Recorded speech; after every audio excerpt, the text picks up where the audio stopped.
ಸುಮಾರು 2 ತಿಂಗಳಾದ ನಂತರ ಆಗಸ್ಟ್ 29ನೇ ತಾರೀಕು ಬೆಳಗಿನ ಜಾವ ಉಪಾಧ್ಯಾಯರು ಹೇಳಿದ ಇಂಗ್ಲಿಷ್ ವ್ಯಾಕರಣ ಗ್ರಂಥದ ಪಾಠವೊಂದನ್ನು 3 ಸಲ ಬರೆದು ತರುವ ಶಿಕ್ಷೆಯನ್ನು ರಮಣರಿಗೆ ವಿಧಿಸಲಾಗುತ್ತದೆ.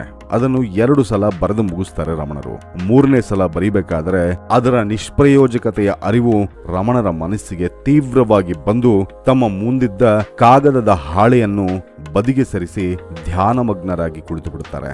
ಇದನ್ನು ಗಮನಿಸಿದ ಅಣ್ಣ ನಾಗಸ್ವಾಮಿ ರಮಣರಿಗೆ ಹೇಳ್ತಾರೆ, ನಿನ್ನಂಥವನಿಗೆ ಇದೆಲ್ಲ ಯಾಕೆ? ಸಾಧುವಿನ ಜೀವನ ನಡೆಸಲು ಬಯಸಿದವನಿಗೆ ಲೌಕಿಕ ಜೀವನ ಅನುಭವಿಸುವ ಹಕ್ಕಿಲ್ಲ ಎಂದು.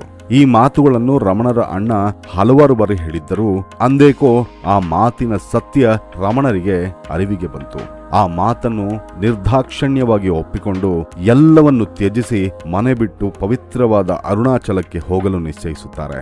ಸ್ವಲ್ಪ ಹೊತ್ತಾದ ಮೇಲೆ ವಿದ್ಯುತ್ ವಿಷಯದ ಬಗ್ಗೆ ತರಗತಿ ಇದೆ ಎಂದು ಸುಳ್ಳು ಹೇಳಿ ಬೇಗ ಶಾಲೆಗೆ ಹೋಗಬೇಕಾಗಿದೆ ಎಂದು ಹೇಳ್ತಾರೆ ಅಣ್ಣನಿಗೆ.